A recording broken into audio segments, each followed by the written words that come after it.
യുഎയിൽ വ്യക്തികളെ ലക്ഷ്യമിട്ടുള്ള വ്യാജ സന്ദേശങ്ങളിൽ കഴിഞ്ഞ വർഷം 35% വർധനവുണ്ടായതായി സൈബർ സെക്യൂരിറ്റി കൌൺസിൽ. ഓൺലൈൻ തട്ടിപ്പുകൾ വർദ്ധിച്ചു വരുന്ന സാഹചര്യത്തിൽ താമസക്കാർ അതീവ ജാഗ്രത പാലിക്കണമെന്നും സംശയാസ്പദമായ സന്ദേശങ്ങളോട് പ്രതികരിക്കരുതെന്നും കൌൺസിൽ വ്യക്തമാക്കി.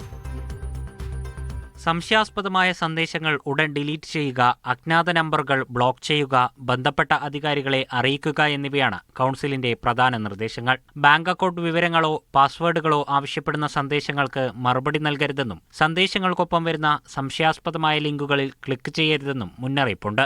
ഗവൺമെന്റ് സ്ഥാപനങ്ങളെയോ പ്രമുഖ കമ്പനികളെയോ അനുകരിച്ചാണ് തട്ടിപ്പുകൾ പ്രധാനമായും രംഗത്തെത്തുന്നത്.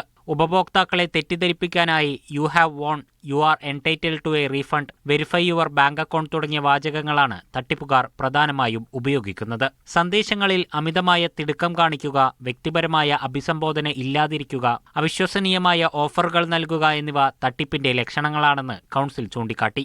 ഡിജിറ്റൽ സുരക്ഷ ഉറപ്പിക്കാൻ സ്പാം ഫിൽട്ടറിംഗ് ആപ്പുകൾ ഉപയോഗിക്കണമെന്നും സൈബർ ഭീഷണികൾക്കെതിരെ സർക്കാർ നടത്തുന്ന പ്രവർത്തനങ്ങളോട് സഹകരിക്കണമെന്നും സൈബർ സെക്യൂരിറ്റി കൌൺസിൽ അഭ്യർത്ഥിച്ചു. Media 1, Dubai.